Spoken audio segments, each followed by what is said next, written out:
Okay, so this is a problem from the book. I'm going to talk through it. Let's find my page. So I'm on page 8,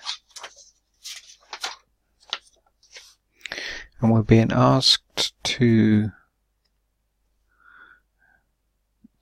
draw a free body diagram and calculate the reactions at A and D. So we pretty much got we've got what's called a space diagram here. So we need to get rid of this hinge that's representing a hinge and a pivot where it can have no reaction going in a horizontal sense. So that's going to be quite straightforward. So let's get a nice thick line for my beam. I think I will do forces on it in red.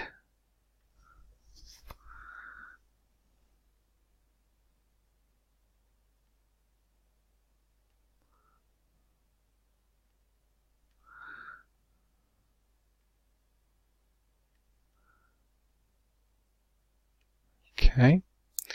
The reactions are doing a different color, a nice green. So here the pivot can only have a reaction going upwards. It's called point, it's at point D, so we're going to call this reaction. At D it's going straight up, so we'll call that dy. Okay.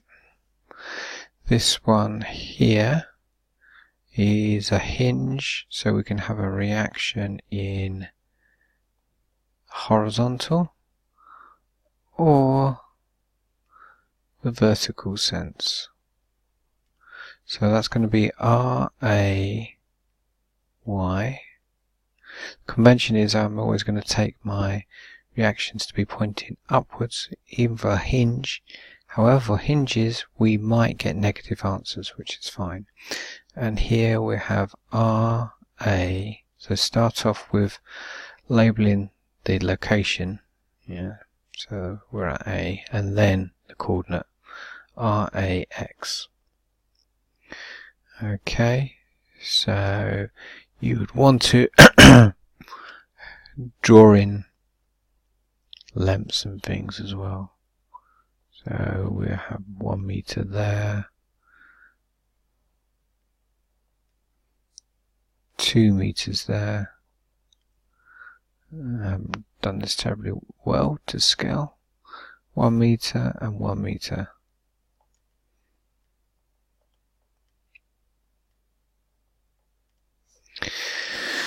Okay, so that's my free body diagram. 10 marks please. Calculate the reactions at A and D. So we'll use blue this time. I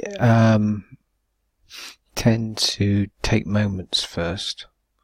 So I already find an unknown. So what I'm going to do is, although you could sum up your forces, so what I'm going to do is, are you going to work for me?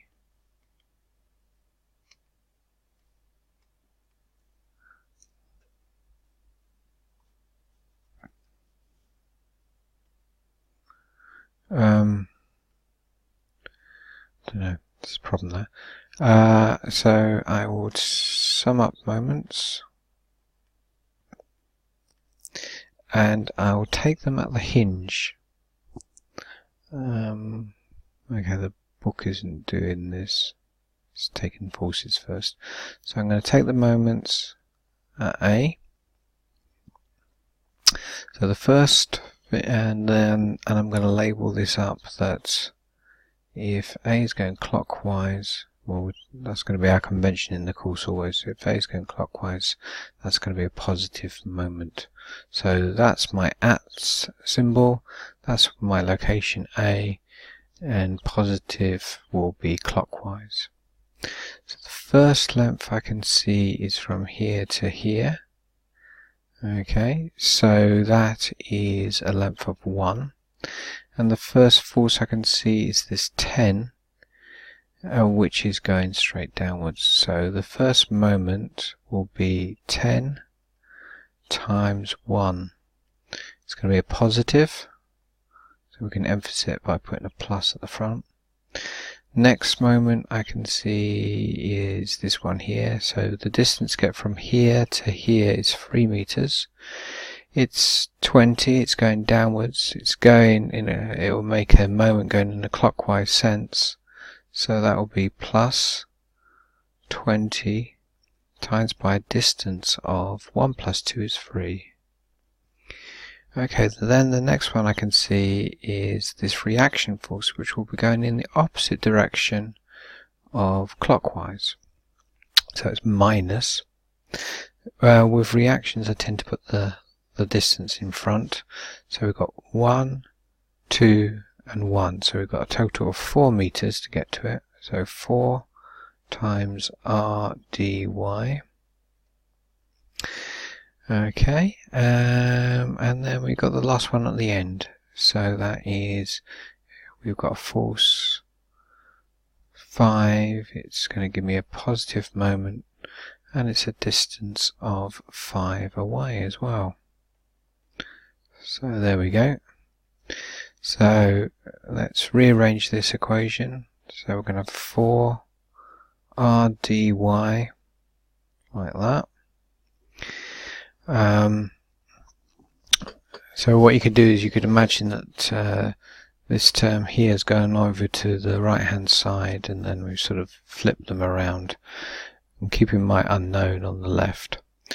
So these numbers here will be positive when they go on the other side. So we've got 10 times 1 plus 20 times 3 plus 5 times 5. So I make that 95, not a particularly nice number. Therefore, I would write a new line, but I don't want to run out of space here. So r dy equals 95 divided by the 4. So that gives me 23.75 newtons, or actually kilonewtons, sorry.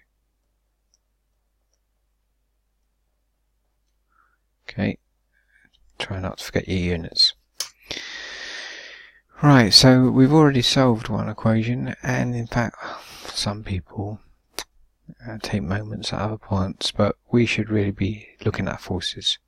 So let's do this first easy force, which is the force in the horizontal direction. So force Fx, sum them up, 0. Well, I can see that it's just equals 0. I can see that there's only going to be one thing going on here, which is going to be the Rax. I can't see any other horizontal forces, so that equals 0. So that's done as well. Right, now let's do the last one. Sum up the forces in the y. I should have really said which direction I was going to take as positive. Take that to be positive, and I'm going to take going up to be positive.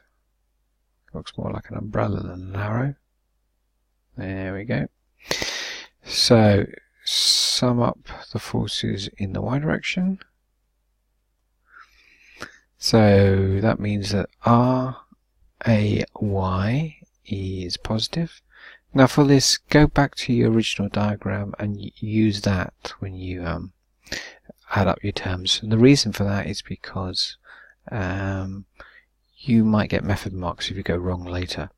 So minus 10 is coming downwards, minus 20 is coming downwards, and so I'm now going to put in plus r dy, although I already know what it is.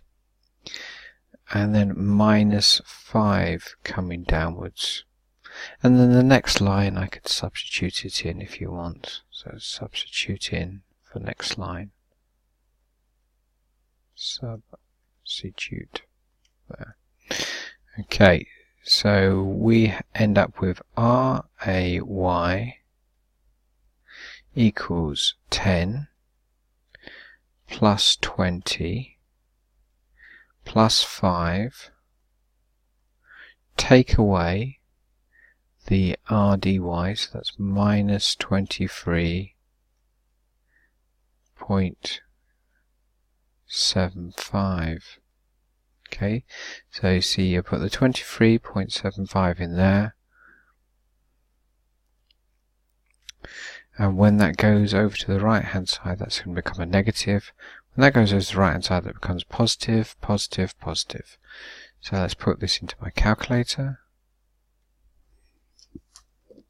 So I'm going to have 10 plus 20 plus 5, take away 23.75, and that gives me an answer of 11.